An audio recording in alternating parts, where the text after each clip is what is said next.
mengkhianatimu sebelum melihat bukti tuduhan.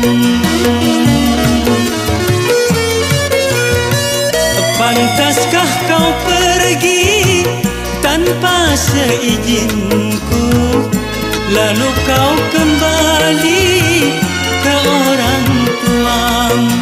Mengapa pungkiri atau